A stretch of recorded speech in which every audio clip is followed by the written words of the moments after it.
Please, Rick. You're scaring the baby. Charlotte's scream cut through the night as crystal shattered against the imported marble wall of their pristine kitchen. Charlotte Hartwell stood at 7 months pregnant in her million-dollar home, watching her husband's face transform into something she didn't recognize. The argument had started over something so simple: dinner plans. She wanted to stay home with her swollen feet elevated, maybe order takeout and watch a movie.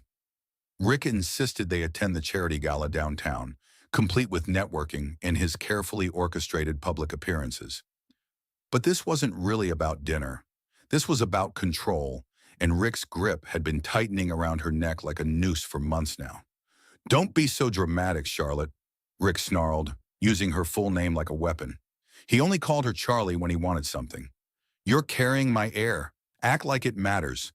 Dumber. The first shove caught her off guard, sending her stumbling backward against the kitchen island. Her hands flew instinctively to her belly, protecting the life growing inside her. At 29, Charlotte had thought she understood what marriage meant, what love looked like. 5 years with Rick had slowly eroded that understanding. "Rick, please," she whispered, feeling their daughter kick frantically inside her. Even the baby seemed to sense the danger. "I can't go out tonight. My back is killing me, and Dr. Stone said I need to rest more." His laugh was cold, calculated. "Dr. Stone works for me, remember? I pay her bills. She'll say whatever keeps my wife healthy enough to produce healthy children." The second shove was harder, more deliberate. Charlotte's hip struck the marble countertop with a sickening crack that seemed to echo through their cavernous kitchen. Pain shot through her side and she gasped, one hand clutching her belly, the other gripping the counter for support. That's when Rick's fingers tangled in her auburn hair and yanked her head back, forcing her to look at him. His grip was tight enough to bring tears to her eyes, tight enough that she could feel individual strands pulling loose from her scalp. Something inside Charlotte snapped. Not fear. That had been her constant companion for months. This was clarity, sharp and sudden as broken glass. Her phone was already in her trembling hand. 911. 3 numbers that would change everything. "This is it," she whispered to her unborn daughter, feeling the strong kicks of protest against her ribs. "This is where it ends." The phone rang once, twice. Rick's expression shifted from rage to confusion as he registered what she was doing. "Charlotte, what the hell?" "911, what's your emergency?" The operator's voice crackled through the speaker, professional and calm. Rick's grip on her hair tightened, but Charlotte spoke anyway, her voice surprisingly steady despite the terror coursing through her veins. "My husband just assaulted me. I'm 7 months pregnant, and I need help immediately." Rick's face went white, then red, then something worse, calculating. She watched in real time as he switched personas, from the man who just grabbed her by the hair to the charming tech mogul who gave TED Talks about innovation and the future of artificial intelligence. "Charlotte, honey," he said, his voice suddenly gentle, practiced. "You're having pregnancy hormones. You know how emotional you get. Hang up the phone." But Charlotte saw him clearly now. She saw every expensive gift that had come with an apology, every exotic vacation that had followed a misunderstanding, every time he'd convinced her she was being too sensitive, or dramatic, or hormonal. The operator's voice came through again. "Ma'am, are you there? Are you safe right now?" "My address is 4721 Maple Ridge Drive," Charlotte said, her voice growing stronger with each word. "Westfield Heights subdivision. I'm in the kitchen. My husband is here with me." Rick began pacing like a caged animal, running his hand through his perfectly styled hair. She could see him thinking, calculating, trying to figure out how to minimize the damage to his reputation. "Do you know what you're doing?" he hissed, keeping his voice low enough that the operator might not hear. "You're destroying everything we built together. Think about the baby's future, Charlotte. Think about what kind of life you can give her without me." Charlotte looked around at their designer furniture, the imported marble, the professional photographs of their perfect life that decorated every surface, the house that had slowly transformed from dream home to prison without her even noticing. "I am thinking about her future," she said, her free hand pressed protectively against her belly. In the distance, sirens began to wail. Rick stopped pacing, his face cycling through emotions. Panic, rage, calculation, and finally that practiced charm again. "Ma'am, officers are en route," the operator said. "Stay on the line with me until they arrive. Are you injured?" Charlotte touched her scalp where Rick had grabbed her hair. It was tender, sore, but not bleeding. "He pulled my hair. Hard. There might be bruising." "And you're pregnant?" 7 months. The baby's been kicking frantically since it started." Rick was staring at her now, his expression unreadable. 5 years, he said softly. 5 years of giving you everything. This house, that car, those clothes, that jewelry. Everything you're wearing, I bought for you. Everything you are, I made you." The sirens were getting louder now, closer. Red and blue lights began to flash through their floor-to-ceiling windows, painting the white walls in alternating colors. Charlotte walked toward the front door, phone still pressed to her ear, Rick trailing behind her like a shadow. "Ma'am, are the officers outside now?" "Yes," Charlotte said, and without hesitation, she opened the front door before they even knocked. 2 police officers stood on her doorstep, one older woman with kind eyes and graying hair, one younger man who looked barely old enough to be out of training. The woman stepped forward. "Mrs. Hartwell, I'm Detective Maria Santos. We received a domestic violence call from this address." "That was me," Charlotte said, and the words felt like jumping off a cliff. "I called you." Rick appeared beside her, suddenly the picture of concern. His expensive suit was perfectly pressed, his hair styled just so, his expression worried but controlled. "Officers, I'm Rick Hartwell," he said, extending his hand in that practiced gesture she'd seen him use 1,000 times in business meetings. "I think there's been a misunderstanding. My wife is 7 months pregnant, and her emotions have been quite volatile lately. You know how it is." Detective Santos didn't take his outstretched hand. Instead, she looked directly at Charlotte. "Ma'am, we need to speak with you privately. Is there somewhere we can talk?" Charlotte nodded, stepping aside to let the officers enter their home. As she led them toward the living room, she caught sight of herself in the hallway mirror, pale, shaken, her hair disheveled where Rick had grabbed it, but her eyes clear and determined. For the first time in months, she recognized the woman looking back at her. Detective Maria Santos had responded to domestic violence calls for 15 years. She'd seen it all, the bruises, the excuses, the careful choreography of abuse that played out in living rooms just like this one. But something about Charlotte Hartwell struck her immediately. Most victims were either hysterical or completely shut down, dissociated from their trauma. Charlotte was neither. She sat on the edge of the Italian leather sofa, her hands cradling her pregnant belly, and her voice was steady as she recounted the evening's events. "The argument started around 8:30, Charlotte said, glancing at the grandfather clock in the corner. "Rick wanted me to attend a charity gala with him tonight. I told him I was too tired, that my back was hurting and I needed to rest." Officer Tom Bradley, the younger policeman, took notes while Detective Santos listened. Rick paced near the windows, his phone buzzing constantly with what Charlotte assumed were concerned messages from friends and business associates who'd heard the sirens. "Mrs. Hartwell," Detective Santos said gently, "you mentioned on the phone that your husband assaulted you. Can you describe exactly what happened?" Charlotte took a deep breath, feeling her daughter's strong kicks against her ribs. "He shoved me. Twice. The first time caught me off guard. I stumbled backward and had to catch myself on the kitchen island. The second time was harder. I hit the counter with my hip." She lifted her shirt slightly, revealing a dark bruise already forming along her hip bone. Detective Santos photographed it with a professional camera, while Officer Bradley continued writing. "After the second shove, he grabbed my hair," Charlotte continued, unconsciously touching her scalp. "He pulled my head back and held it there while he talked to me. That's when I called 911. Rick stopped pacing. "Detective, I need to correct something here. Charlotte has been under tremendous stress with the pregnancy. Her hormones are affecting her judgment. I never assaulted anyone. I was trying to calm her down." Detective Santos had heard variations of this speech hundreds of times. She turned to Rick with the patient expression of someone who'd mastered the art of letting people reveal themselves. "Mr. Hartwell, where exactly were you when Mrs. Hartwell made the emergency call?" "I was right there with her, obviously, trying to convince her to hang up and discuss this rationally." "And you didn't attempt to stop her from calling?" Rick's jaw tightened almost imperceptibly. "I told her she was overreacting, that calling the police was unnecessary. Detective Santos nodded and made a note. Then she turned back to Charlotte.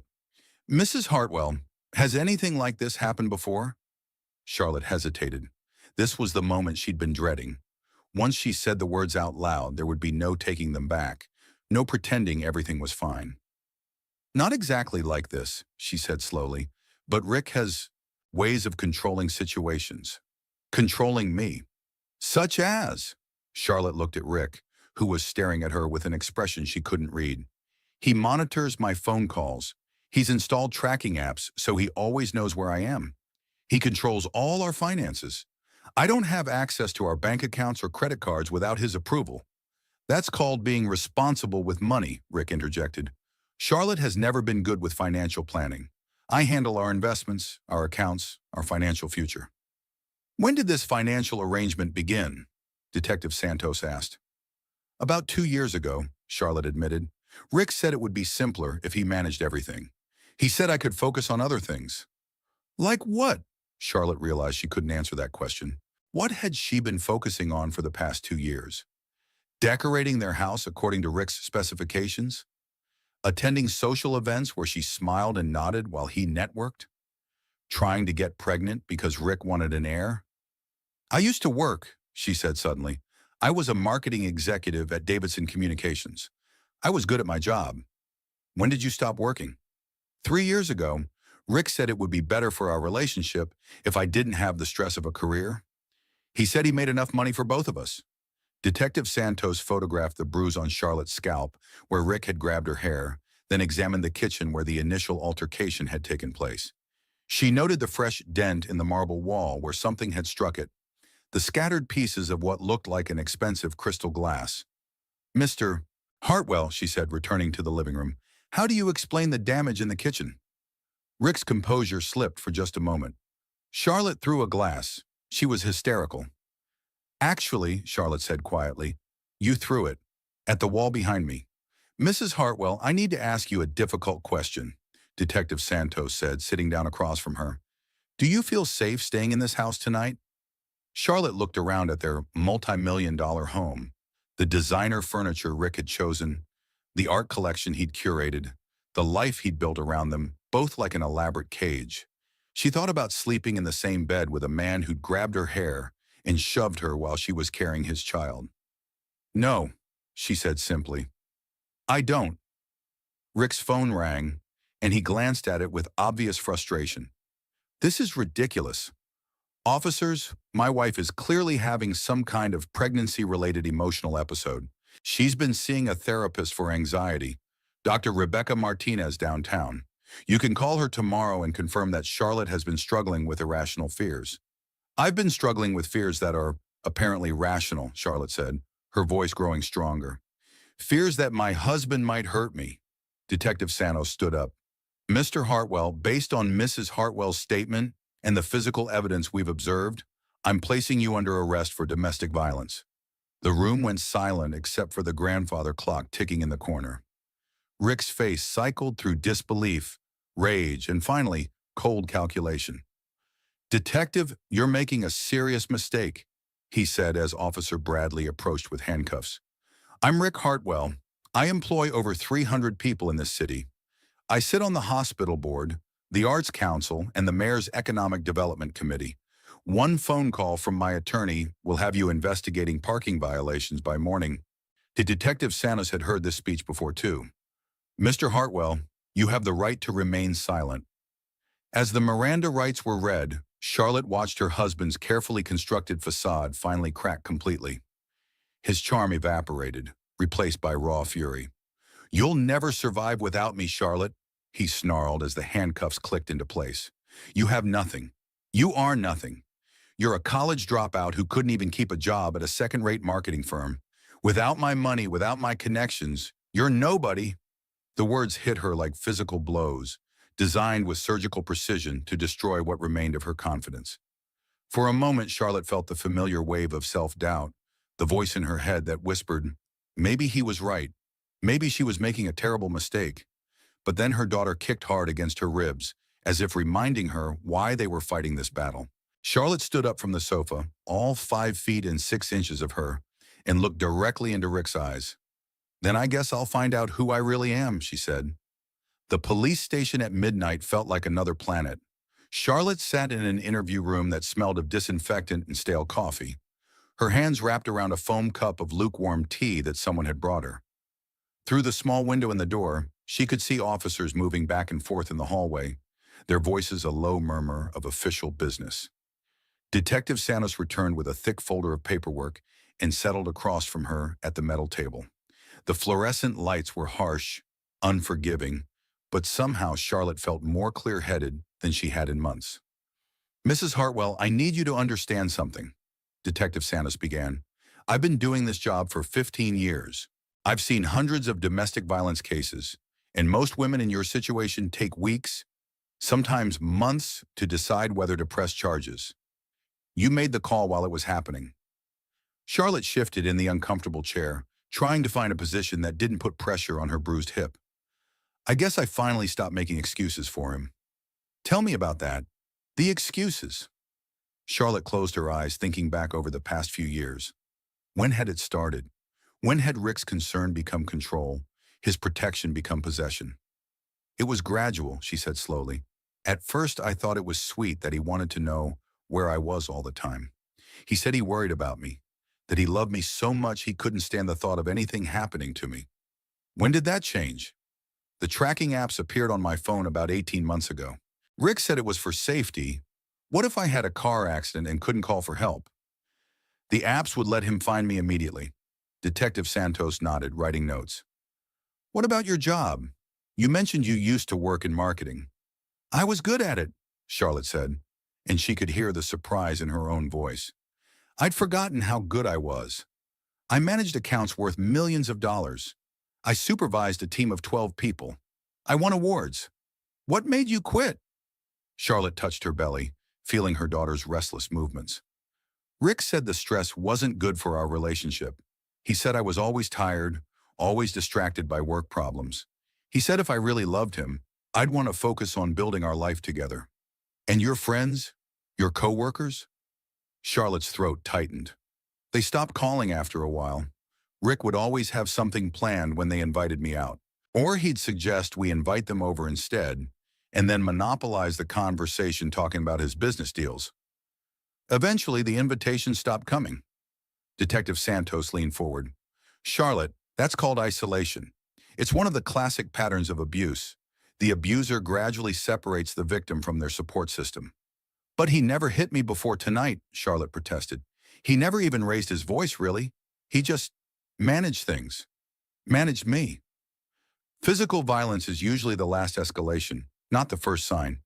What you're describing, the financial control, the surveillance, the isolation from friends and family, those are all forms of abuse.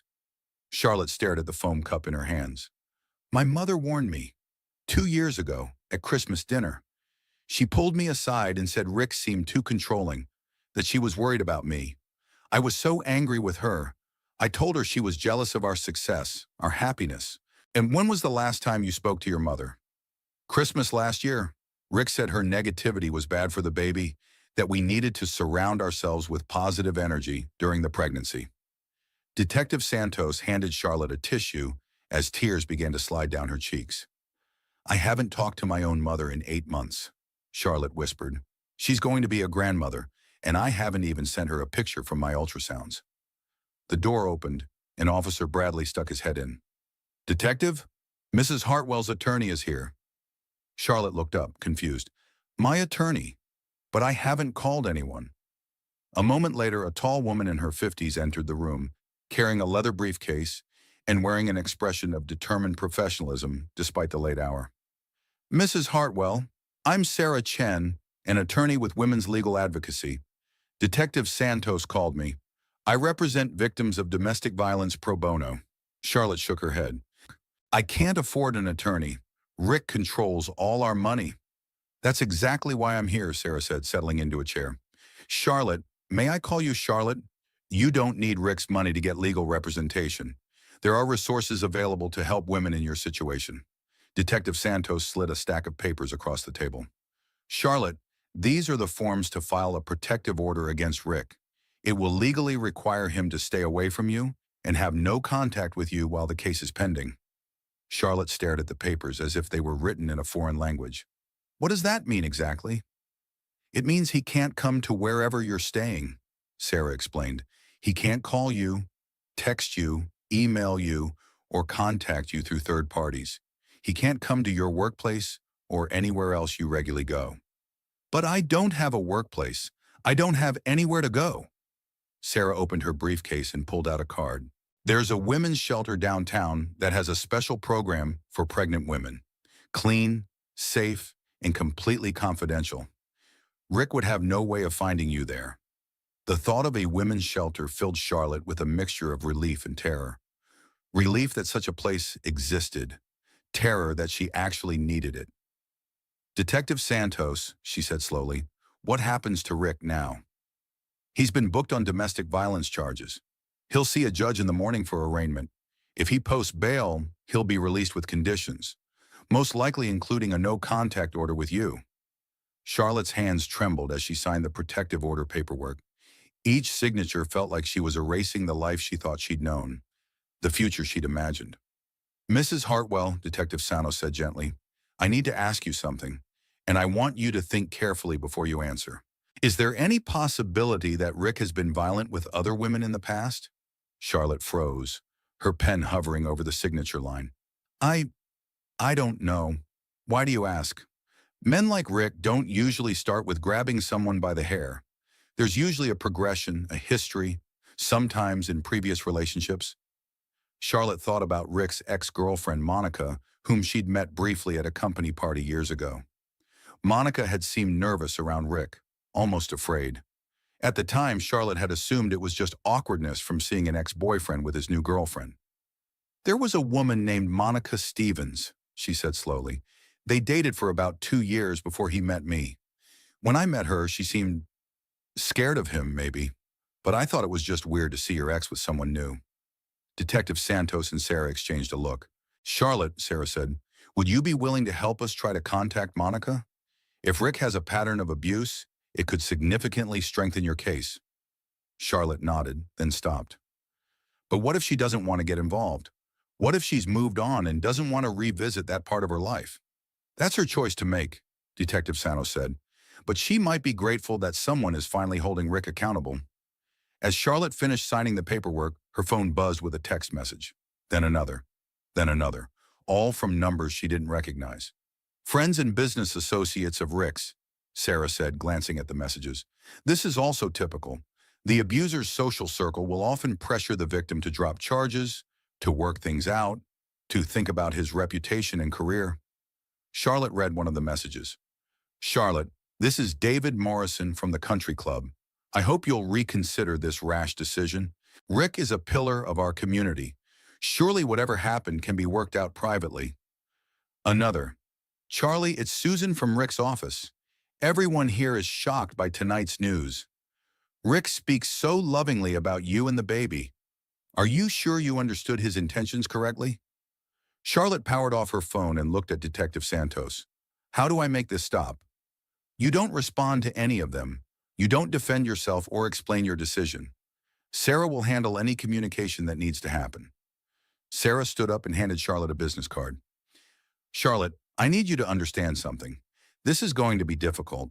Rick will use every resource at his disposal to discredit you, to make you seem unstable or vindictive. But you're not alone in this fight. Detective Santos gathered up the signed paperwork. Mrs. Hartwell, do you have somewhere safe to stay tonight?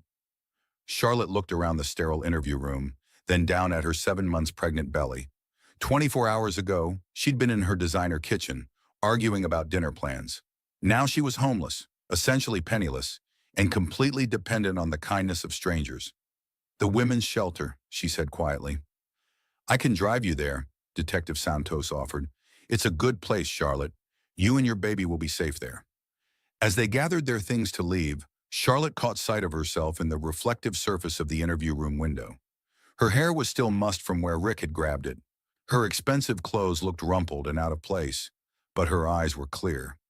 Detective, she said as they walked toward the parking lot, I have one more question. What's that? Do you think I'm doing the right thing? Detective Santos stopped walking and turned to face her. Charlotte, in 15 years of doing this job, I've never seen a woman call 911 while the assault was happening. Most women take months to work up the courage to make that call.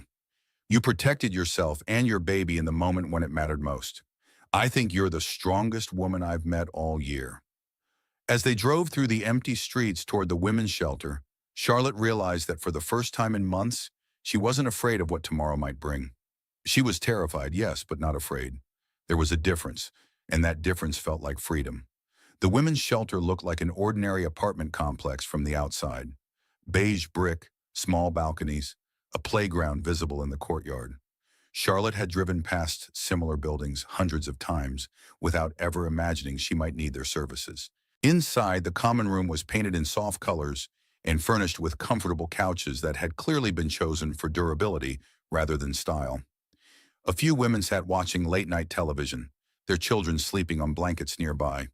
They looked up as Charlotte entered with Detective Santos, offering small nods of understanding rather than curiosity. "Mrs. Hartwell, I'm Janet Rodriguez, the night supervisor," said a woman in her 40s with kind eyes and graying temples. "Detective Santos called ahead. We have a room ready for you." Charlotte's room was small but clean, a single bed, a dresser, a chair by the window. The bathroom was down the hall, shared with 3 other women. After months in Rick's mansion, with its marble bathrooms and walk-in closets, the simplicity felt strange, but not unwelcome. "I don't have anything with me," Charlotte realized aloud. "No clothes, no toiletries, nothing." "We have emergency supplies," Janet assured her. "Tomorrow, if you'd like, one of our advocates can help you arrange to get some of your belongings from your house. But for tonight, we'll make sure you have everything you need." Detective Santos handed Charlotte her business card. "Call me if you need anything, or if you remember anything else that might be important for the case." And Charlotte? "Yes? Get some sleep. Tomorrow's going to be a big day." After Detective Santos left, Charlotte sat on the narrow bed staring at the blank walls. Outside her window, she could hear traffic from the highway and the distant sound of someone's television. It was so different from the tomb-like silence of Rick's house, where the only sounds were the hum of expensive appliances and the grandfather clock marking time. Her daughter kicked hard against her ribs, making Charlotte gasp. "I know, sweetheart," she whispered, rubbing her belly. "Everything's different now, but we're safe. That's what matters." Janet knocked softly on the doorframe. "Charlotte, I brought you some things." She carried a small bag with basic toiletries, a comfortable nightgown, and a package of crackers. "The crackers are for morning sickness," Janet explained, "though at 7 months you might be past that." "Thank you." Charlotte accepted the bag gratefully. "Janet, can I ask you something?" "Of course." "How many women come here because of their husbands?" Janet sat in the chair by the window. "About 60% of our residents are leaving marriages or long-term relationships. The other 40% are usually leaving boyfriends or occasionally family situations." Do most of them go back?" Janet's expression was gentle but honest. "Some do. Leaving an abusive relationship is complicated, especially when there are children involved, when the woman has been financially dependent, when there are threats about custody or immigration status. But Charlotte, every woman who walks through our doors is stronger than she thinks she is." "I don't feel strong. I feel terrified." "That's normal. You've just made one of the most difficult decisions a person can make. It's natural to feel scared." Charlotte looked out the window at the city lights spreading into the distance. Somewhere out there, Rick was probably in a jail cell, furious and planning his next move. Somewhere else, their house sat empty, full of expensive things that suddenly seemed meaningless. "Janet, what happens now? I mean, practically speaking, I don't have any money, any credit cards, any way to support myself and the baby. Tomorrow you'll meet with one of our social services advocates. She'll help you apply for emergency assistance, medical coverage for your pregnancy, and housing assistance for after the baby's born. There are resources available, Charlotte. You won't fall through the cracks." After Janet left, Charlotte changed into the provided nightgown and lay down on the narrow bed. The mattress was firm, nothing like the luxury pillow top she'd grown accustomed to, but it felt safe in a way Rick's bed never had. Her phone, which she turned back on briefly, showed 37 missed calls and over 200 text messages. Friends of Rick's, business associates, people from their social circle, all wanting to know what was happening, all subtly or not so subtly, suggesting she reconsider her actions. One message stood out from the others. It was from Hannah Walsh, her former best friend and co-worker from Davidson Communications. "Charlie, I saw the news. If you need anything, anything at all, call me. I've been worried about you for so long. You're braver than you know." Charlotte stared at the message, remembering how close she and Hannah had been before Rick gradually convinced her that her work friendships were shallow and competitive.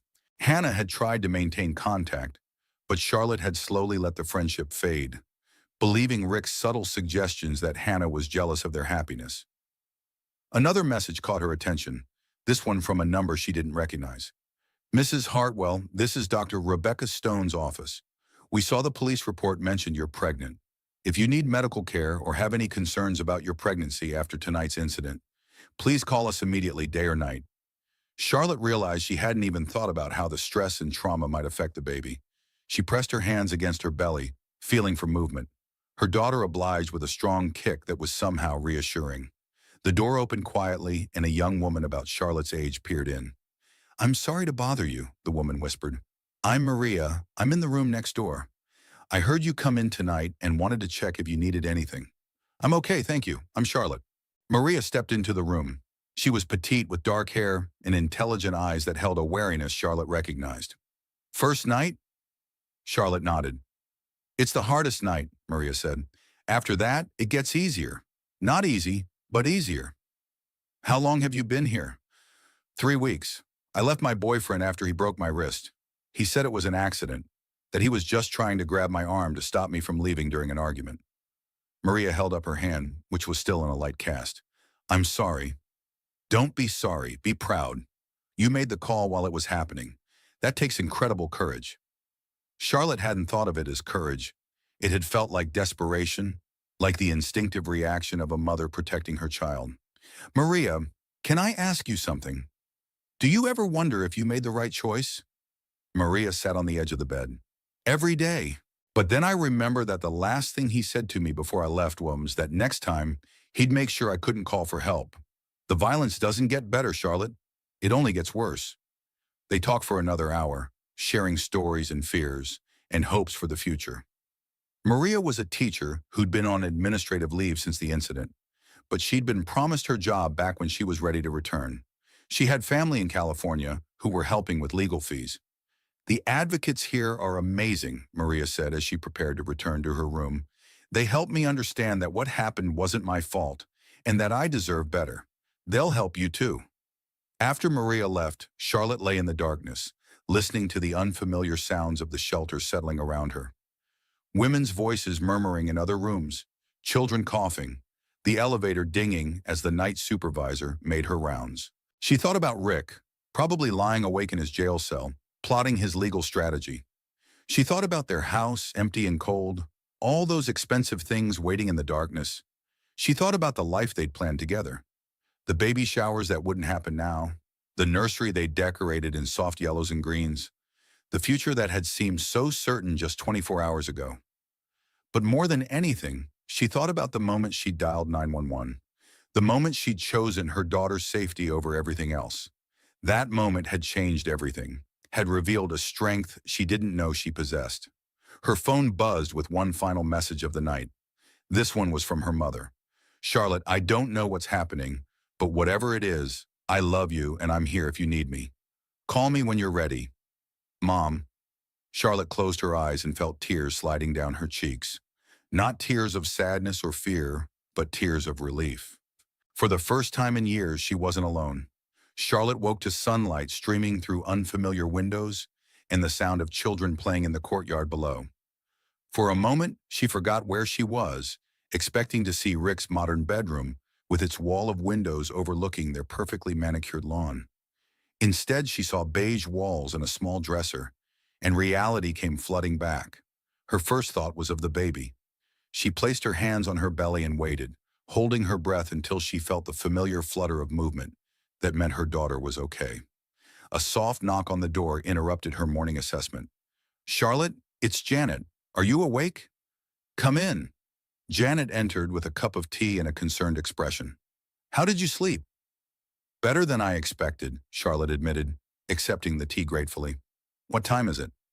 "Just after 9. You missed breakfast in the dining room, but I saved you some pastries and fruit. There's someone here to see you. Sarah Chen, your attorney." Charlotte's stomach clenched. She'd hoped for at least one peaceful morning before diving back into the legal complications of her situation. "Is everything okay?" "She has some updates about Rick's arraignment this morning. She's waiting in the conference room whenever you're ready." Charlotte dressed quickly in the clothes Janet had provided, simple jeans and a soft sweater that stretched over her belly. Looking in the small mirror above the dresser, she barely recognized herself without makeup or her usual careful styling. But she looked real, more real than she had in months. Sarah was waiting in the conference room with coffee and a stack of papers. She looked up as Charlotte entered, her expression serious but not grim. "Good morning, Charlotte. How are you feeling?" "Overwhelmed," Charlotte said honestly, settling into a chair. "But okay. I have news from Rick's arraignment.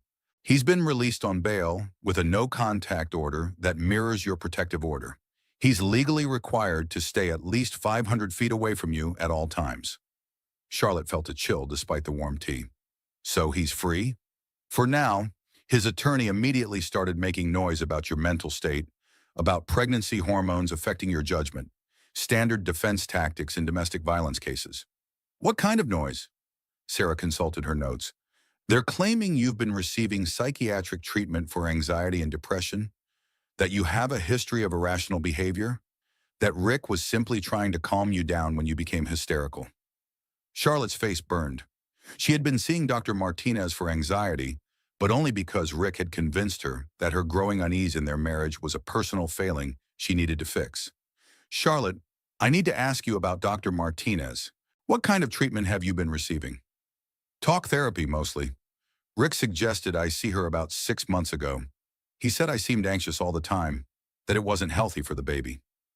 "What did you discuss in your sessions?" Charlotte thought back to her appointments with Dr. Martinez. "I talked about feeling isolated, about missing my job, about feeling like I'd lost myself somehow.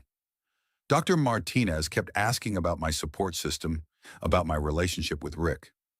"What did she conclude?" "She said my anxiety seemed situational rather than clinical. She recommended I reconnect with old friends, maybe consider going back to work part-time after the baby was born. When I told Rick about her suggestions, he said she didn't understand our situation, that she was trying to undermine our marriage." Sarah made notes as Charlotte spoke. "Did Dr. Martinez ever suggest that your anxiety might be related to your relationship with Rick?" "Not directly, but she asked a lot of questions about how I felt when Rick was around versus when he wasn't. She asked about my decision-making process, whether I felt free to make choices about my daily life. Charlotte, would you be willing to sign a release allowing me to speak with Dr. Martinez? Her assessment could actually support our case rather than Rick's defense." "You think so?" "A therapist who can testify that your anxiety was situational and related to your home environment would contradict Rick's claim that you have ongoing mental health issues that affect your judgment." Charlotte signed the release, then Sarah moved on to more practical matters. "We need to discuss your immediate needs: housing, income, medical care. The shelter is temporary. Most residents stay 30 to 60 days while they get back on their feet. I don't have anywhere to go after that. Rick owns our house outright, and I haven't worked in 3 years. I don't even have a current resume." "Let's tackle these one at a time. First, housing. There are several transitional housing programs for pregnant women and new mothers. They provide furnished apartments for up to 18 months while you establish independence." "What about income?" "You're eligible for emergency assistance while the divorce is pending. It's not much, but it will cover basic needs. More importantly, we need to discuss the spousal support and property division." Sarah pulled out a thick document. "This is the prenuptial agreement you signed before your marriage. Have you ever read through it carefully?" Charlotte shook her head. "Rick's lawyer explained it to me before our wedding. He said it was standard, just protecting both of our assets in case of divorce." Charlotte, this prenup is extremely one-sided. According to this document, you would leave the marriage with almost nothing. No claim to the house, the cars, the investment accounts, or Rick's business interests. Charlotte felt sick. So I really would have nothing. Not necessarily. Prenuptial agreements can be challenged in court, especially when there's evidence of duress, lack of independent legal counsel, or domestic violence. The fact that Rick isolated you financially and then became physically abusive could void significant portions of this agreement. Sarah leaned forward. Charlotte, I'm going to ask you a difficult question. Are you prepared for Rick to fight dirty? Because that's what's going to happen. What do you mean? He's already started. The mental health angle is just the beginning. He'll likely claim you're an unfit mother, that you're unstable and vindictive. He'll try to turn your friends and social circle against you. He'll use every resource at his disposal to discredit you and minimize his financial obligations. Charlotte thought about the dozens of messages on her phone, the pressure from Rick's friends and business associates. He's already started that too. Good. That means you know what to expect. The key is not to engage. Don't respond to calls or messages from anyone in Rick's circle. Don't try to defend yourself or explain your side of the story. Let me handle all communication. There was another knock on the conference room door, and Janet peered in. Charlotte, your mother is here. Charlotte's breath caught. My mother? Here? Grace Whitmore? She says she drove all night from Cincinnati. Charlotte looked at Sarah, who nodded encouragingly. Family support is crucial in cases like this. If your mother is willing to help, that's a significant advantage. A moment later, Grace Whitmore hurried into the conference room, her graying hair pulled back in a hasty ponytail, her clothes wrinkled from the long drive. She looked older than Charlotte remembered, more fragile, but her eyes were bright with determination. Charlie, she said, and Charlotte burst into tears. Grace crossed the room in 3 steps and wrapped her daughter in a fierce hug, careful of her pregnant belly. Oh, sweetheart, I'm so sorry. I'm so sorry I wasn't there when you needed me. Mom, I was horrible to you. I chose Rick over family. I believed him when he said you were jealous of our happiness. Hush, Grace said, stroking Charlotte's hair. That's what abusers do. They isolate their victims from anyone who might help them see clearly. I never stopped loving you, and I never stopped hoping you'd realize you deserve better. Sarah discreetly left them alone for their reunion. Mother and daughter held each other and cried for the relationship they'd lost, and the grandchild Grace had never been allowed to celebrate. Mom, Charlotte finally said, pulling back to look at her mother's face. I'm having a daughter, your granddaughter. She's due in 2 months. Grace's face lit up despite her tears. A granddaughter. Charlie, she's going to be beautiful and strong, just like her mother. I don't feel strong. I feel like I've made a mess of everything. Grace took Charlotte's hands in hers. Leaving Rick was the strongest thing you've ever done. It took courage I'm not sure I would have had at your age. What am I going to do, Mom? I don't have any money, any job skills that are still relevant, any idea how to be a single mother. You're going to take it one day at a time, Grace said firmly, and you're not going to be alone. I may not have much money to offer, but I have time, and I have love, and I have 40 years of experience raising a daughter who turned out pretty wonderful despite her temporary lapse in judgment about men. Charlotte laughed despite her tears. I missed you so much. I missed you too. Now tell me everything. I want to know about my granddaughter, about your plans, about how I can help. As Charlotte filled her mother in on the past 24 hours, she felt something she hadn't experienced in years: unconditional support. Grace didn't judge or lecture or say, I told you so. She just listened and offered practical help and reminded Charlotte that she was loved. By the time Sarah returned to the conference room, Charlotte felt steadier, more grounded. She had her mother back, her daughter kicking strongly inside her, and a team of advocates fighting on her behalf. Rick had money and connections and a carefully constructed public image, but Charlotte had something he'd tried to destroy and failed. People who loved her unconditionally and a strength she was only beginning to discover. Jake Morrison's law office occupied the 3rd floor of a renovated brick building downtown, with tall windows overlooking the courthouse square. Charlotte sat across from him 3 days after leaving Rick, Grace holding her hand as they navigated the brutal mathematics of divorce. Jake was younger than Charlotte had expected, maybe 40, with kind eyes behind wire-rimmed glasses and the slightly rumpled appearance of someone who cared more about winning cases than impressing clients.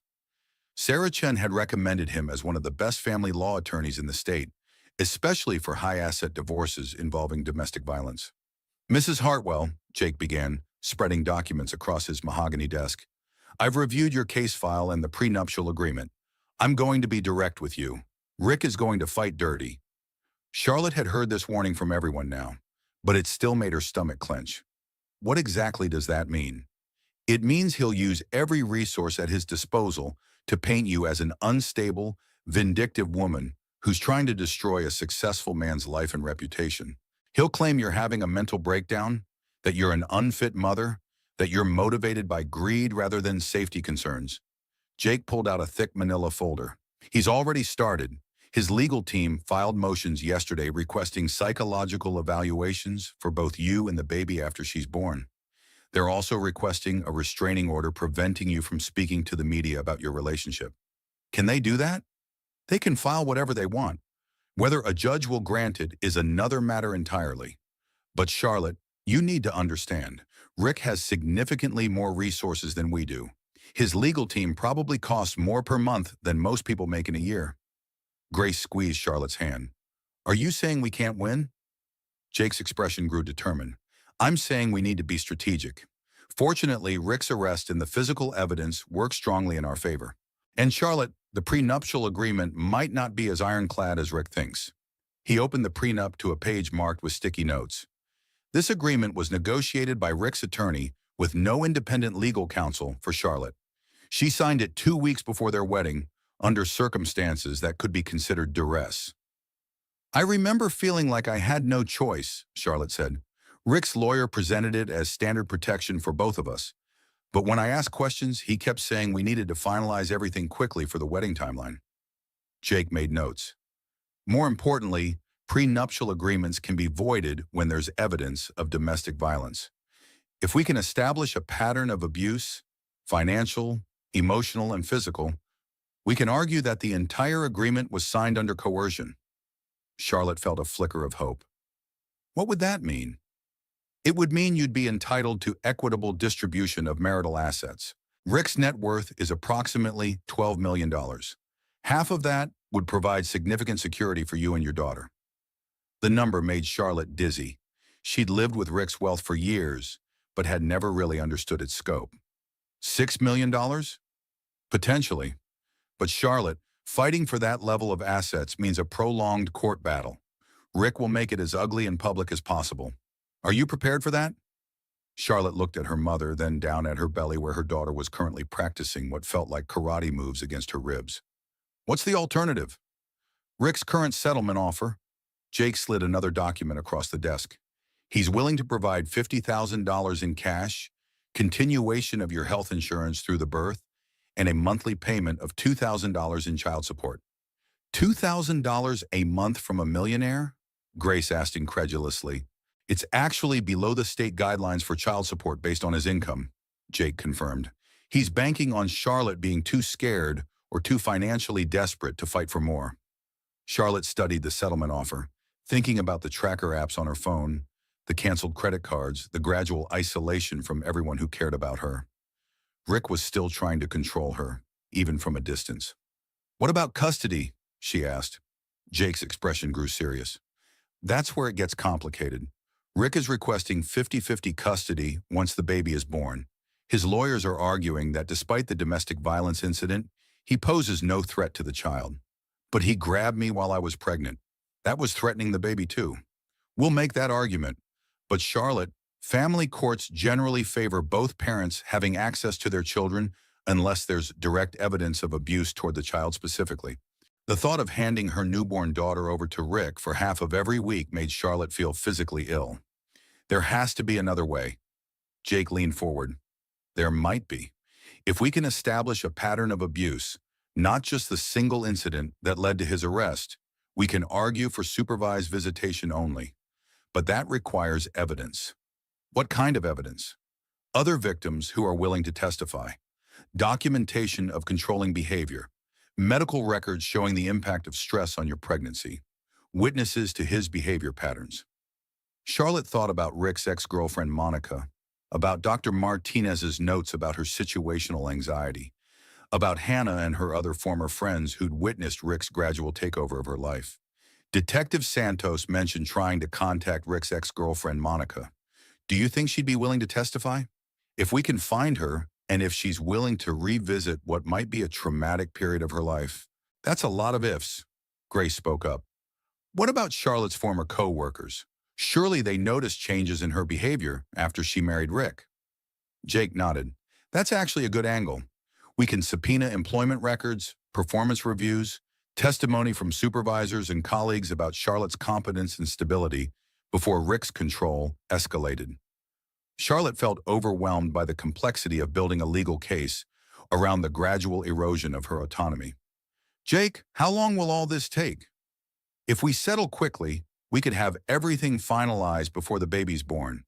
If we fight for equitable distribution and restricted custody, we're looking at 6 to 12 months of litigation. And if we lose? Jake was quiet for a moment. If we lose, you get what Rick's offering now. Minimal assets and 50-50 custody. But Charlotte, I need you to know something. I've been practicing family law for 15 years, and I've never seen a more clear-cut case of financial and emotional abuse. The fact that it escalated to physical violence while you were pregnant gives us significant leverage. Charlotte closed her eyes, feeling her daughter's movements inside her. In 2 months, she'd be born into this complicated world of legal battles and custody arrangements and financial negotiations. She deserved better than that. I want to fight, Charlotte said quietly. Not for the money. Well, not just for the money. For the principle. Rick spent years convincing me I was nothing without him. If I take his settlement offer, I'm proving him right.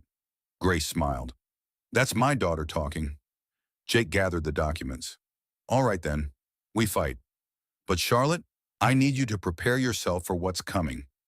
Rick's team will investigate every aspect of your life. They'll interview anyone who's ever known you, looking for evidence that you're unstable or vindictive. They'll make this personal in ways that might be very painful. More painful than living with Rick? Point taken. Let's get to work. Over the next 2 hours, Jake outlined their strategy. They would request financial records going back 5 years to establish Rick's assets and income. They would subpoena Rick's medical records to look for any history of violence or anger management issues. They would interview Charlotte's former colleagues and friends to document the changes in her behavior and social connections after her marriage. Most importantly, they would work with Detective Santos to try to locate Monica Stevens and any other women who might have experienced Rick's controlling behavior. As they prepared to leave, Jake handed Charlotte a card. This is Dr. Jennifer Walsh, a forensic psychologist who specializes in domestic violence cases. Rick's team is going to request psychological evaluations. We need to make sure you're evaluated by someone who understands the impact of abuse on victims. Charlotte looked at the card, then at her mother, then at Jake. One more question. Do you think we can win? Jake smiled for the first time since they'd arrived. Charlotte, I think Rick has no idea what he's up against. He's used to controlling the narrative, controlling you, controlling the situation. But in my courtroom, with a judge who's seen it all, his money and charm don't automatically win the day. Justice isn't guaranteed, but it's possible, and that's worth fighting for. As they walked back to Grace's car, Charlotte felt her daughter kick hard against her ribs. What do you think, sweetheart? She murmured to her belly, ready to show Daddy that his girls are stronger than he thought. The answering kick felt like agreement. Charlotte discovered the frozen bank accounts when she tried to buy groceries. Standing in the checkout line at the supermarket with her mother, watching other customers go about their ordinary Tuesday morning shopping, Charlotte swiped her debit card for $17 worth of prenatal vitamins and fresh fruit. The transaction was declined. She tried again, thinking it might be a technical error. Declined. I'm sorry, the teenage cashier said, looking embarrassed. Do you have another card? Charlotte pulled out her credit card, the one she'd used for 5 years without ever thinking about limits or approval. Declined. The woman behind them in line sighed audibly. Charlotte felt her face burning as she stepped aside to let others pass. her mother quickly paying for the groceries with cash. Outside in the parking lot, Charlotte called the bank from her cell phone, her hands shaking as she navigated the automated system. Mrs. Hartwell, the customer service representative said after Charlotte provided her identification information, your accounts have been frozen at the request of the primary account holder, pending resolution of legal proceedings. The primary account holder? Richard Hartwell. These are joint accounts, but he holds primary authorization. Charlotte sank onto a bench outside the store, feeling like she couldn't breathe. What does that mean exactly? It means you have no access to funds in any accounts bearing your name until the freeze is lifted by court order or by mutual agreement of both parties. But I need money for food, for medical appointments, for basic survival. I understand your situation, ma'am, but I can't override the freeze. You'll need to resolve this through the legal system. Charlotte hung up and immediately called Jake Morrison. He froze everything, she told him as soon as he answered. All our accounts, my credit cards, everything. Jake's sigh was audible even over the phone. I was afraid of this. It's another control tactic, and unfortunately, it's legal since he's the primary account holder. How is that legal? It's my money too. Technically, since you haven't been employed during the marriage, Rick can claim the accounts contain only his earnings. We can fight it, but getting a court order takes time. Charlotte watched other shoppers loading groceries into their cars, going about normal lives where they could buy food and pay bills without requiring court approval. How much time? A week, maybe 2 if Rick's lawyers file objections. Jake, I'm 7.5 months pregnant. I have a doctor's appointment tomorrow that I can't pay for. Can your mother help temporarily? Charlotte looked at Grace, who was loading their small bag of groceries into her modest sedan. Her mother was a retired teacher living on Social Security and a small pension. She'd offered to help however she could, but Charlotte knew her resources were limited. Some. But Jake, this is exactly what Rick wanted.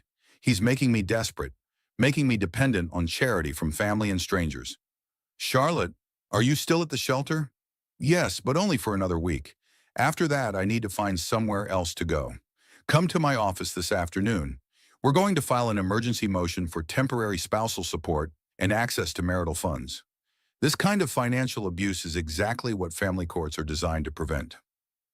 After hanging up, Charlotte sat on the bench feeling overwhelmed by the practical realities of leaving Rick. She'd known he controlled their finances, but she'd never fully understood what that meant until now. Grace sat beside her. Charlie, what did the lawyer say? He can fight it, but it'll take time. Mom, I feel so stupid. How did I let myself become so dependent on him? You didn't let anything happen, Grace said firmly. Rick systematically isolated you from your income, your friends, your family, and your independence. That wasn't carelessness on your part. It was calculated abuse on his. Charlotte's phone buzzed with a text message from an unknown number. This is Patricia from Rick's office. I wanted to let you know that your car has been reported stolen. The police may contact you about returning it. Charlotte stared at the message. He reported my car stolen. Grace read over her shoulder. Can he do that? If it's registered in his name, probably. Charlotte felt fresh waves of humiliation washing over her. Mom, I don't even own my own car. I've been living in a fantasy where I thought I was an equal partner in a marriage, but I was really just a very expensive employee he could fire at will. Her phone rang. It was Detective Santos. Charlotte, I wanted to give you a heads up.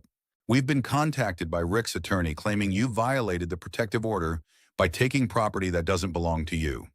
You mean the car? The car, some jewelry, clothing purchased with his credit cards. It's harassment, pure and simple, but you should be prepared for them to push every technicality. Charlotte looked down at her wedding ring, a 3-carat diamond that had cost more than most people's annual salary. She'd never thought to ask whose name was on the receipt. Detective Santos, am I in legal trouble? Not from our perspective. You're entitled to your personal belongings and reasonable transportation. But Charlotte, Rick's lawyers are going to make your life as difficult as possible. They want you to give up and take whatever settlement he offers. After the call ended, Charlotte and Grace drove to Jake's office in Grace's car, leaving Charlotte's luxury SUV in the shelter parking lot to avoid any complications with the theft claim. Jake was waiting with Sarah Chen and a stack of legal documents. We're filing 3 motions today, Jake announced. Emergency spousal support, access to marital funds for basic living expenses, and a contempt citation against Rick for financial abuse. Sarah added, we're also requesting an expedited hearing. Cutting off a pregnant woman's access to food and medical care is exactly the kind of behavior that judges take seriously. How long before I can access money? Charlotte asked. If we get lucky with the docket, maybe by Friday. If Rick's lawyers object and request their own hearing, it could be 2 weeks. Charlotte thought about her dwindling cash, the expired food stamps she was too proud to use, the medical bills that would start arriving soon. There's something else, Jake said, sliding a document across the desk. Rick's team filed a motion requesting immediate DNA testing after the baby is born. DNA testing? He's questioning whether it's his child? It's another intimidation tactic. He knows the baby is his. You've been married 5 years and haven't been anywhere without his tracking apps knowing about it. But questioning paternity is a way to suggest you're promiscuous or dishonest. Charlotte felt sick. How can he do that? How can he try to destroy me and then question whether he's the father of my child? Sarah leaned forward. Charlotte, this is what we warned you about. Rick is going to use every legal mechanism available to break you down psychologically. The goal is to make you so exhausted and humiliated that you'll accept any settlement just to make it stop. But we're not going to let that happen, Jake added. Every one of these frivolous motions makes him look more controlling and vindictive to the judge. He's building our case for us. Charlotte's phone buzzed with another message, this time from Hannah Walsh. Charlie, I heard what's happening through the professional grapevine. I have some vacation time saved up. Can I help? Can I visit? Can I do anything? Charlotte showed the message to the lawyers. Actually, yes, Sarah said. We need character witnesses, people who can testify about your competence and stability before Rick's control escalated. Your former co-workers could be crucial. Charlotte typed back to Hannah. Yes, please, I need all the friends I can get right now. Hannah's response was immediate. On my way, we're going to fight this together. As Charlotte left Jake's office, she realized that Rick's escalating attacks were having an unintended consequence. Instead of isolating her further, his obvious cruelty was motivating people to stand up for her. Hannah was coming. Her mother was here. Jake and Sarah were fighting for her. Rick had money and power and a carefully constructed public image. But Charlotte was discovering something he tried to destroy and failed. A network of people who believed she deserved better and were willing to fight alongside her to prove it. Standing outside the law office, feeling her daughter's strong movements inside her, Charlotte made a decision. Rick wanted to make this ugly in public? Fine. Let him. She was ready to show the world who he really was behind his charming facade. The war he'd started was about to become a battle he couldn't control. The support group met every Thursday evening in the basement of St. Mark's Episcopal Church, a circle of folding chairs arranged under fluorescent lights that flickered occasionally. Detective Santos had given Charlotte the address, suggesting she might find it helpful to talk to other women who'd experienced similar situations. Charlotte almost didn't go. She'd spent the week dealing with lawyers and frozen bank accounts and the humiliation of having her credit cards declined in public. The idea of sitting in a circle and sharing her problems with strangers felt overwhelming. But Hannah had driven down from Indianapolis that afternoon, and she'd insisted they go together. You need to see that you're not alone in this, Hannah said as they parked outside the church. And honestly, Charlie, I need to see it too. I've been beating myself up for months wondering if I should have said something when I noticed how much you changed after marrying Rick. The church basement smelled like coffee and old carpet. About 15 women sat in the circle, ranging in age from early 20s to mid-60s. Some held children in their laps. Others sat alone, arms wrapped around themselves like armor. The facilitator was a woman named Rebecca Martinez, not Charlotte's former therapist, but someone who shared her name and a similar approach of gentle questions and patient listening. Tonight we have 2 newcomers, Rebecca said as Charlotte and Hannah found seats. Charlotte and Hannah, would you like to introduce yourselves, or would you prefer to just listen tonight? Charlotte started to say she'd just listen, but then she looked around the circle and saw herself reflected in too many faces. The careful makeup that didn't quite hide exhaustion, the expensive clothes that seemed to sit wrong on women who looked diminished inside them, the hyper-vigilance of people who'd learned to read danger in every social interaction. "I'm Charlotte," she said quietly. "I left my husband 6 days ago after he assaulted me while I was pregnant. I'm here because I'm trying to figure out how to rebuild my life from nothing." "I'm Hannah," her friend added. "I'm here because I love Charlotte, and I'm trying to understand how I missed the signs that she was in an abusive marriage." Rebecca nodded. "Both of those are valid reasons to be here. Charlotte, when you say rebuild from nothing, what does that mean to you?" Charlotte touched her belly unconsciously. "It means I'm 31 weeks pregnant. I haven't worked in 3 years.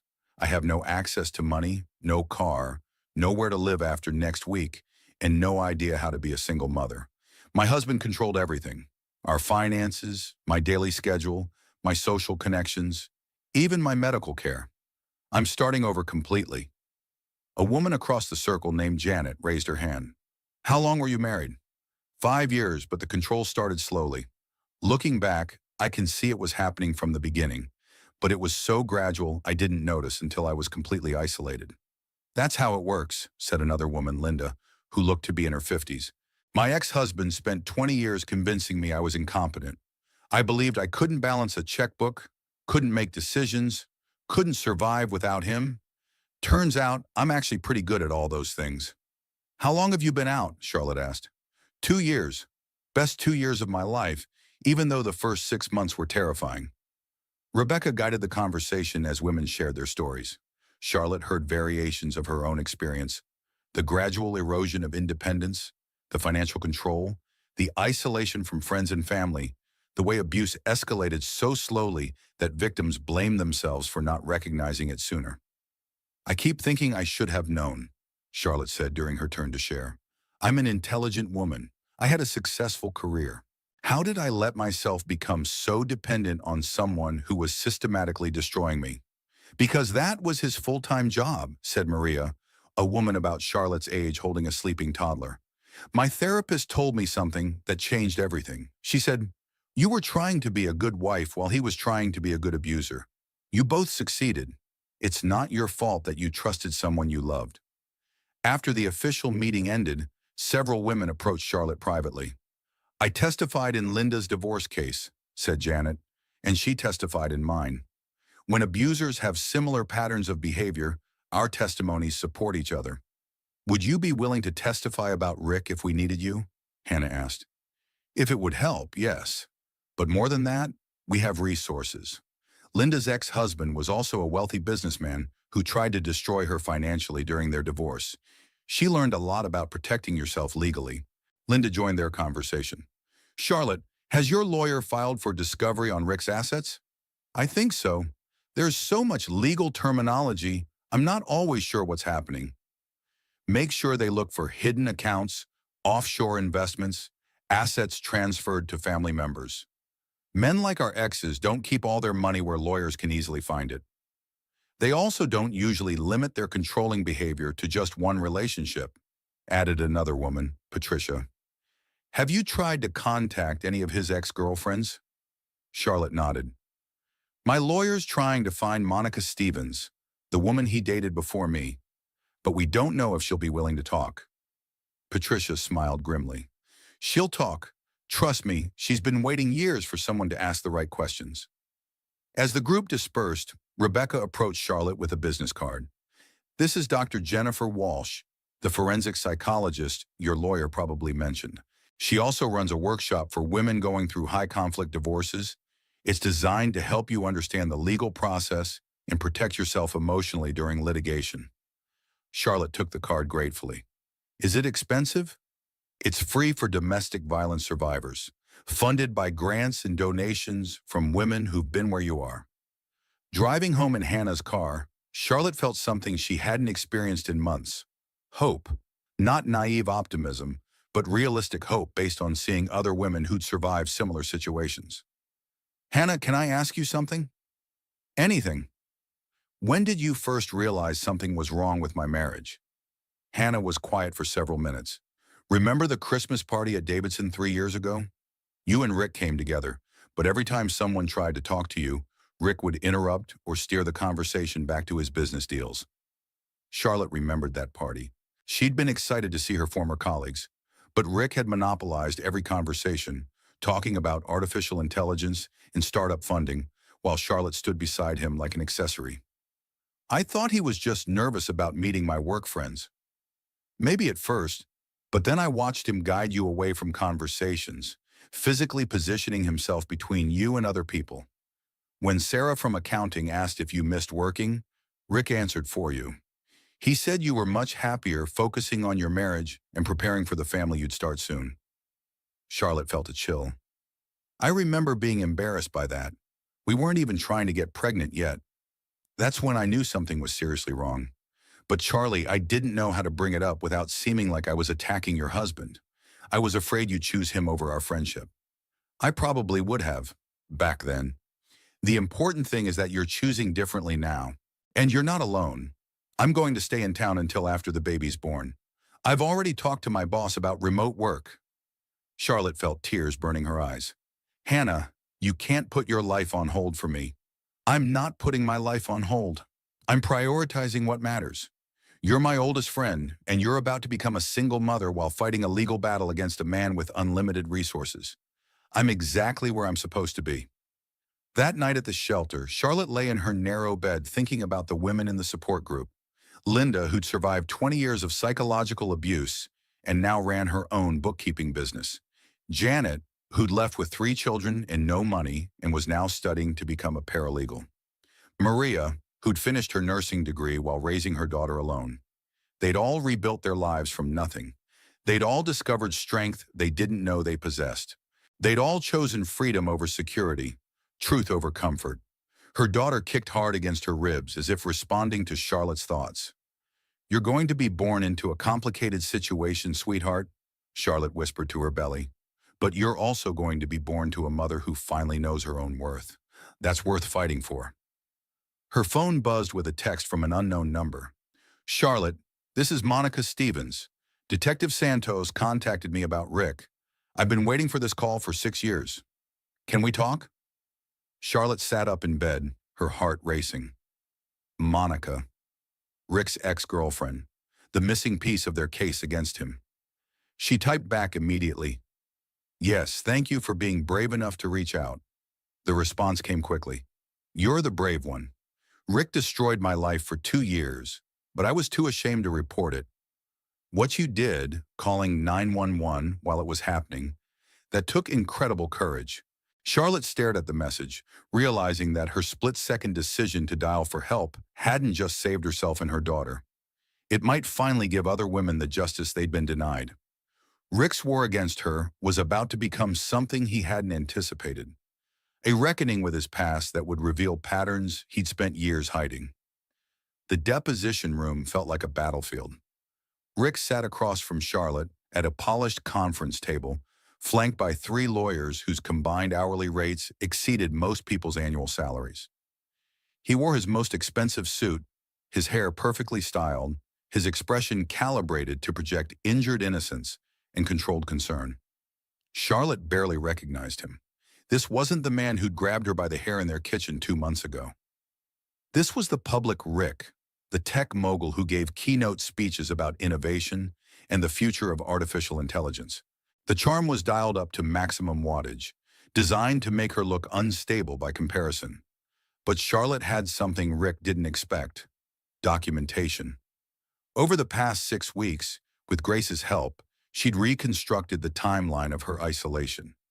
Hannah had provided emails showing how Rick gradually convinced Charlotte to decline social invitations. Dr. Martinez had testified about Charlotte's situational anxiety and its correlation with Rick's controlling behavior. Most damaging of all, Monica Stevens had agreed to testify. Jake Morrison sat beside Charlotte, calm and prepared. Across the table, Rick's lead attorney, David Blackstone, shuffled through papers with theatrical efficiency. Mrs. Hartwell, Blackstone began, you've made some very serious accusations against my client. Let's start with the night of the alleged assault. Had you been drinking that evening? No, I'm 7 months pregnant. Had you taken any medications? Prescription drugs for anxiety, perhaps? Charlotte glanced at Jake, who nodded slightly. I take a prenatal vitamin and a low-dose iron supplement for anemia. That's all. But you have been receiving psychiatric treatment for anxiety and depression, haven't you? I was seeing Dr. Martinez for anxiety, yes. She determined it was situational rather than clinical. Blackstone made a note. Situational anxiety. Related to your pregnancy? Related to my marriage. Rick's jaw tightened almost imperceptibly, but Charlotte caught it. The mask was starting to slip. Mrs. Hartwell, isn't it true that you called Dr. Martinez's office multiple times expressing paranoid concerns about your husband monitoring your activities? Jake leaned forward. Objection to the characterization of documented surveillance as paranoid concerns. Sustained, said the court reporter, though this wasn't technically a courtroom proceeding. Blackstone had overreached, and everyone knew it. Let me rephrase. Mrs. Hartwell, you expressed concerns about Mr. Hartwell tracking your location? Yes, because he was tracking my location. He installed GPS monitoring apps on my phone without my knowledge. Charlotte watched Rick's face carefully as Jake presented the phone records they'd subpoenaed. Rick had accessed her location data an average of 15 times per day for the past 2 years.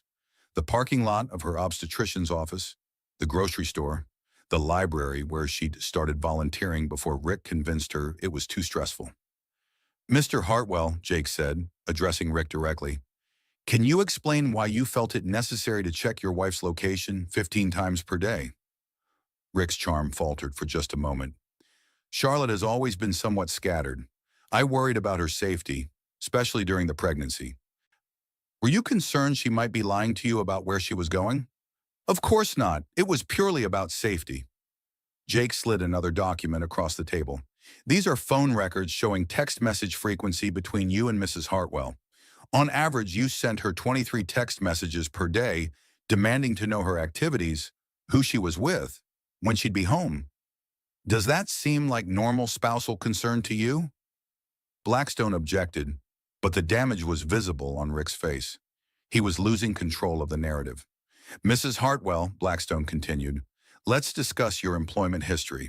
You voluntarily left your job 3 years ago, correct?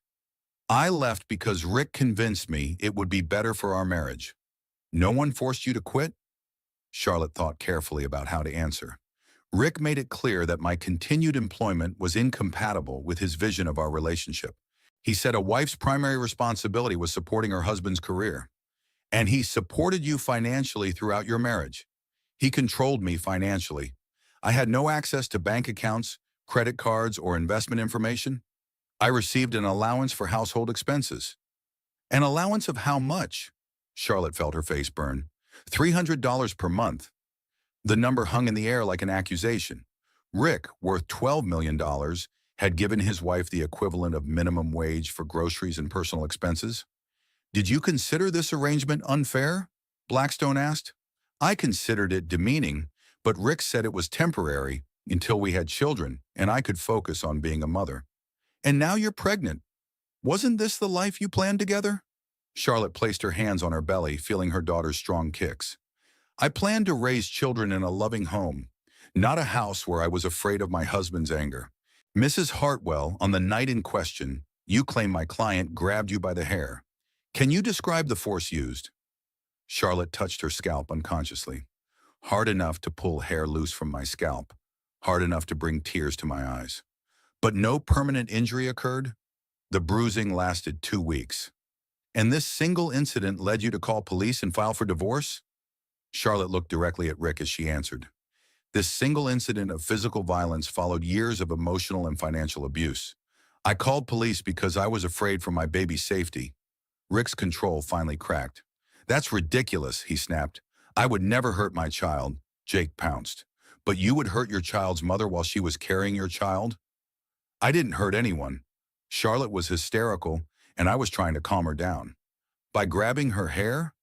By preventing her from having a complete breakdown that could have endangered the baby. Charlotte watched Rick dig his own grave with every word. He was revealing exactly what Jake had predicted, his absolute belief that controlling her was his right even now. Mr. Hartwell, Jake continued, how would you describe your approach to managing household finances? I handle our investments and major expenses. Charlotte manages day-to-day household needs. With a $300 monthly allowance? With a reasonable household budget. Jake presented bank statements showing Rick's personal spending, $5,000 per month on restaurants and entertainment, $10,000 on his luxury car lease, $1,500 on personal training and massage therapy. Your personal spa treatments cost more per month than your wife's entire household allowance? Rick's facade was crumbling visibly now. Charlotte doesn't understand investment strategy or financial planning. I protected our assets. From your wife. From poor financial decisions? Mr. Hartwell, when did you install tracking software on Mrs. Hartwell's phone? I don't recall the specific date. Was it before or after she expressed interest in returning to work part-time? Rick hesitated too long. I'm not sure there's a connection. The installation date was March 15th of last year. Mrs. Hartwell had a job interview at Cameron Marketing on March 10th. Coincidence? Charlotte remembered that interview. She'd been excited about the possibility of returning to work, using her skills again, having her own income. Rick had been supportive until the actual interview, then suddenly concerned about the stress affecting her fertility treatments. I wanted to know if she was safe driving to job interviews, Rick said weakly. Is that why you also monitored her text messages and email? The deposition continued for 4 hours. Rick's lawyers objected repeatedly, but Jake had done his homework. Every controlling behavior was documented. Every financial restriction was quantified. Every isolation tactic was exposed. The final blow came when Jake introduced testimony from Monica Stevens. Mr. Hartwell, are you familiar with Monica Stevens? Rick's face went white. We dated briefly several years ago. For 2 years, according to Miss Stevens' testimony, she describes a pattern of behavior remarkably similar to what Mrs. Hartwell experienced. Financial control, location tracking, isolation from friends and family. The relationship ended when you threw her car keys at her face during an argument. That's a lie. Ms. Stevens has photos of the bruising and medical records from her emergency room visit that night. Rick's lawyers were conferring frantically, clearly unprepared for this revelation. Mr. Hartwell, how many other women have you subjected to this pattern of control and violence? I've never been violent with anyone. Except for grabbing your pregnant wife by the hair? I was trying to help her. Charlotte realized Rick genuinely believed his own narrative. In his mind, controlling her was helping her. Monitoring her was protecting her. Isolating her was improving their relationship. Mr. Hartwell, Jake said quietly, do you believe Mrs. Hartwell has the right to make decisions about her own life? Rick looked confused by the question. Of course. Then why did you require her permission to leave the house? Why did you control her access to money? Why did you monitor her every movement? Someone had to manage the household. Someone had to make responsible decisions. And Mrs. Hartwell wasn't capable of being responsible. Charlotte held her breath as Rick considered his answer. This was the moment Jake had been building toward, getting Rick to admit his fundamental belief that Charlotte was incompetent to manage her own life. Charlotte is intelligent, Rick said slowly, but she's not practical. She's emotional, impulsive. She needed guidance. From you, from someone who understood the bigger picture. And if she disagreed with your guidance? Rick's expression hardened. Then she was wrong. The room fell silent. Rick had just confessed. He saw controlling Charlotte as his right, even his responsibility, because he believed she was incapable of making good decisions without his oversight. Jake gathered his documents. No further questions. As they left the deposition, Charlotte felt lighter than she had in months. Rick's mask had finally slipped completely, revealing the man she'd been married to, someone who genuinely believed his wife was his property to manage. How do you think we did? Charlotte asked Jake as they reached the parking garage. Jake smiled. Charlotte, Rick just spent 4 hours explaining to a court reporter why he had the right to control every aspect of your life. His own lawyers looked sick by the end. I think we did very well indeed. Charlotte's phone buzzed with a text from Hannah. Monica called me. She says 3 more women have reached out after hearing about the case. Rick's pattern goes back over a decade. Charlotte showed the message to Jake, who whistled low. Rick just went from defending one domestic violence case to potentially facing testimony from multiple victims. His reputation, his business relationships, his entire public image. It's all about to unravel. As Charlotte drove to the shelter with her mother, she felt her daughter kicking strongly inside her. You hear that, sweetheart? She said to her belly. Your daddy just proved in a legal deposition that he thinks women are too stupid to make their own decisions. But your mama's about to show him exactly how wrong he is. 3 months later, Charlotte Bennett, she'd reclaimed her maiden name, signed the final divorce papers in Judge Patricia Andrews' chambers. The settlement was more than fair. It was justice. Rick had agreed to terms that would have been unthinkable 8 months earlier. Charlotte received $4 million in assets, full custody of their daughter with Rick limited to supervised visitation, and monthly child support that would ensure their daughter never wanted for anything. More importantly, the case had become public when local news picked up the story of the tech mogul, whose pattern of abuse stretched back over a decade. 4 women had ultimately testified against Rick, painting a picture of systematic manipulation that destroyed his carefully crafted public image. How does it feel? Grace asked as they walked out of the courthouse, Charlotte carrying 2-month-old Emma Grace Bennett in her arms. Charlotte paused on the courthouse steps, breathing freely for the first time in years. Emma was perfect. 10 fingers, 10 toes, and her mother's determined spirit, if her strong grip was any indication. Scary, Charlotte admitted. Exciting, real. The fear was manageable now. Not the constant terror of living with Rick, but the healthy nervousness of someone starting over. She'd found a townhouse in a good school district, nothing like Rick's mansion, but entirely hers. She'd enrolled in classes to update her marketing skills. Most importantly, she'd discovered that the woman Rick had spent years convincing was helpless was actually quite capable. Hannah was waiting by the car with surprising news. Charlotte, you're not going to believe this. Cameron Marketing called. They want you back. With a promotion and flexible hours for new mothers. Apparently, your reputation in the industry is still solid. Charlotte shifted Emma to her other arm, feeling a flutter of excitement she hadn't experienced in years. Really?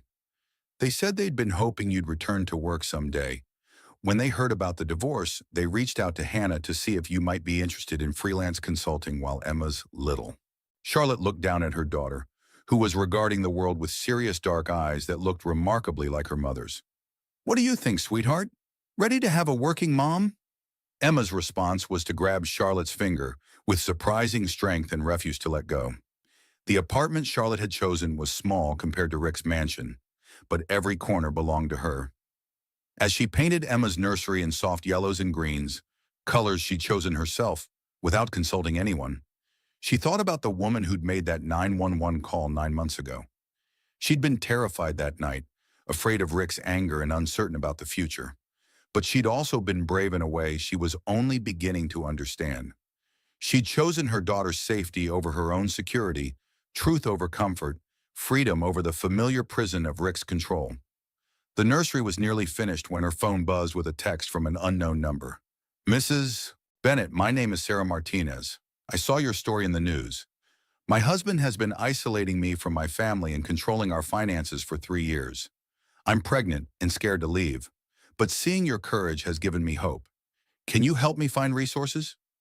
Charlotte stared at the message, remembering her first night at the women's shelter, the support group meetings that had shown her she wasn't alone, the other women who testified against Rick despite their own pain. She set down her paintbrush and typed back, Sarah, you're braver than you know for reaching out. Yes, I can help. You're not alone in this. Over the next hour, Charlotte connected Sarah with Detective Santos, with the women's shelter, with Sarah Chen's legal advocacy group. She shared resource lists and phone numbers, but more than that, she shared hope.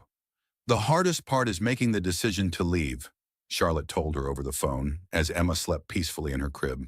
But once you do, you'll discover strength you didn't know you had, and you'll discover that there are people ready to help you rebuild your life.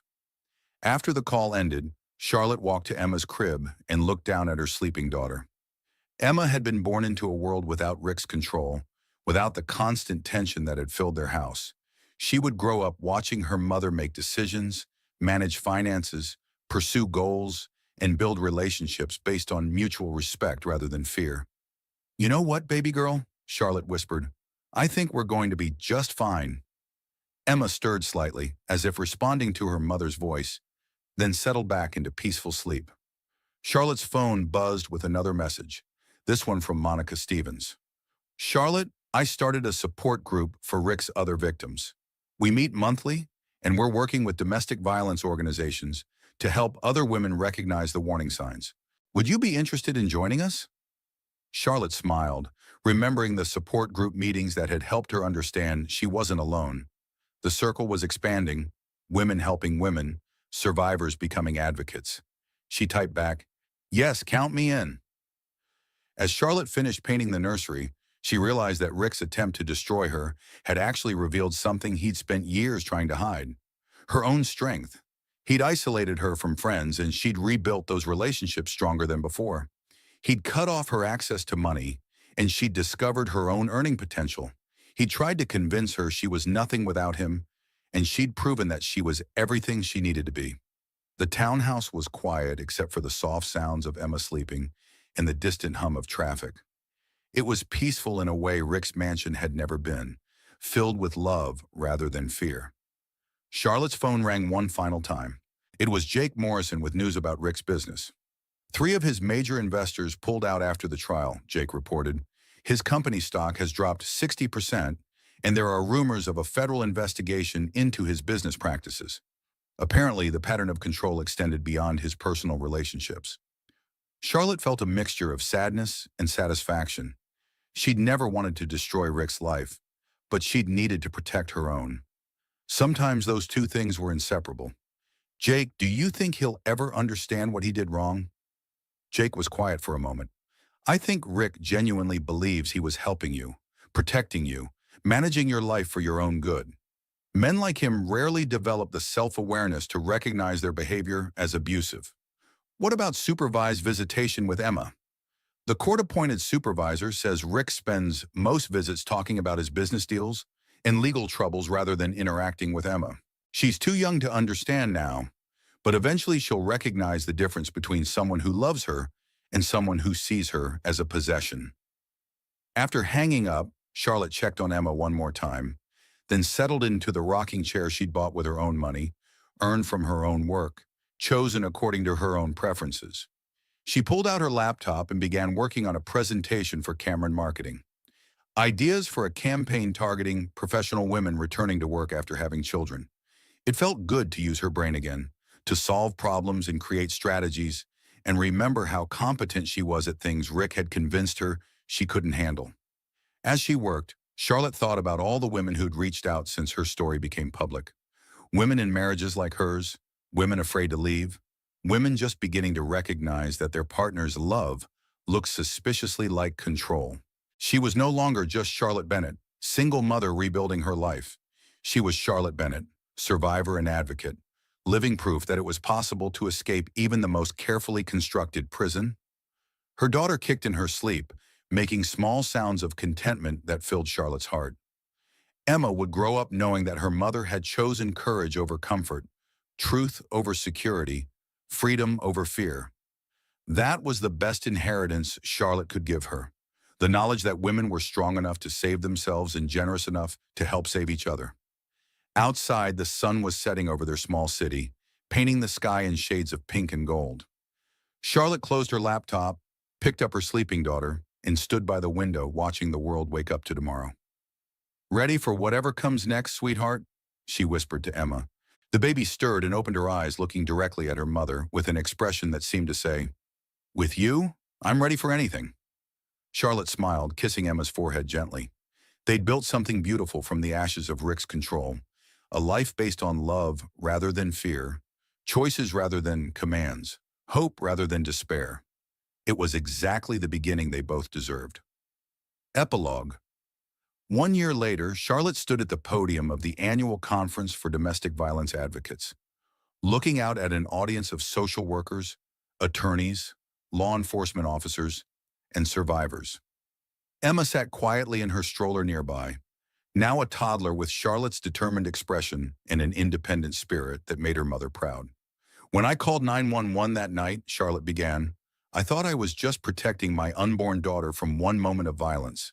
I had no idea I was actually protecting both of us from a lifetime of diminishing ourselves to manage someone else's need for control." The audience was quiet, attentive. In the front row, Detective Santos nodded encouragingly. "The hardest part wasn't leaving Rick," Charlotte continued. The hardest part was rebuilding my belief in my own judgment. When someone spends years convincing you that your perceptions are wrong, your emotions are excessive, your decisions are flawed, it takes time to trust yourself again. She looked down at Emma, who was quietly examining a board book about strong women throughout history, a gift from Grace, who'd become the grandmother she'd always dreamed of being. But here's what I learned. The strength you need to leave is the same strength you need to rebuild. The courage required for that first phone call is the same courage that helps you start over. The voice that says, "This isn't right," is the same voice that will guide you toward what is right. After her presentation, women approached with stories, questions, and gratitude. A young teacher who'd left her controlling boyfriend after hearing Charlotte's story. A grandmother who'd helped her daughter escape a marriage similar to Charlotte's. A police officer who'd started asking different questions during domestic violence calls. Monica Stevens was there too, now running a nonprofit organization for survivors of financial abuse. "Charlotte, we've helped over 200 women in the past year," she reported, "and it all started with your decision to call for help while it was happening instead of waiting until it was too late." As Charlotte packed up her materials, she reflected on how much had changed. Her work with Cameron Marketing had expanded into a full-time position with benefits and flexibility for single mothers. Emma was thriving in daycare, already showing signs of the independence and confidence Charlotte hoped to nurture. Rick's supervised visits had dwindled to monthly, then quarterly, then stopped altogether when he moved to another state to rebuild his career away from the reputation he'd destroyed. Emma didn't ask about her father yet, but when she did, Charlotte would tell her the truth, that some people love by controlling and some people love by supporting freedom, and it was important to know the difference. The support group Charlotte had joined now met in her living room twice a month. Women at various stages of leaving, healing, and rebuilding gathered to share resources and strength. Last week, they'd celebrated Janet's graduation from paralegal school and Maria's promotion to head nurse. "The most important thing I can tell other women," Charlotte had said during that meeting, "is that leaving isn't the end of your story. It's the beginning of the story you get to write yourself." Now, driving home from the conference with Emma babbling happily in her car seat, Charlotte felt the deep satisfaction of a life reclaimed and purpose found.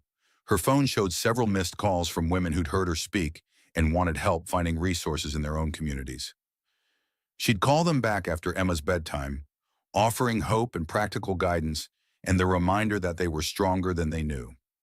At home, Charlotte fed Emma dinner while reviewing job applications from women seeking positions at companies that offered domestic violence survivors a fresh start. It was work that felt meaningful in ways her old career never had, using her skills not just to sell products, but to rebuild lives.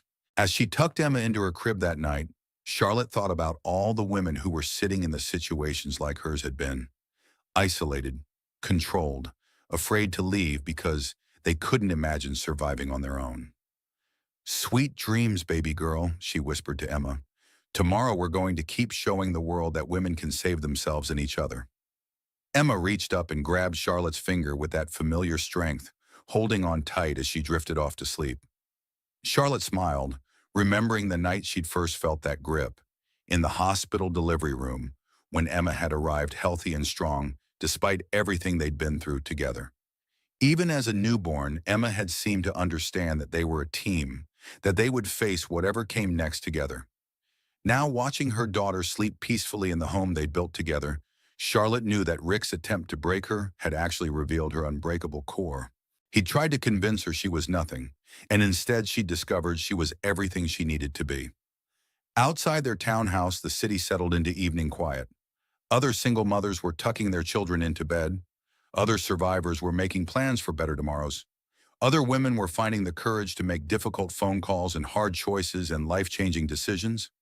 Charlotte's story was one of thousands, but it was also uniquely hers. Proof that love shouldn't hurt, that strength could be quiet, and that sometimes the most courageous thing you could do was refuse to accept less than you deserved. She turned off the nursery light and headed to her own room, where her laptop waited with emails from women seeking help and organizations requesting her advocacy. Tomorrow would bring new challenges and new opportunities to turn her pain into purpose. But tonight, Charlotte Bennett slept peacefully in her own home, in her own bed, making her own choices about her own life, exactly as it should be. The woman who'd once been convinced she was nothing without Rick Hartwell had become someone even better. Herself, fully realized and freely chosen, strong enough to save herself and generous enough to help others do the same. In the end, that was the greatest victory of all.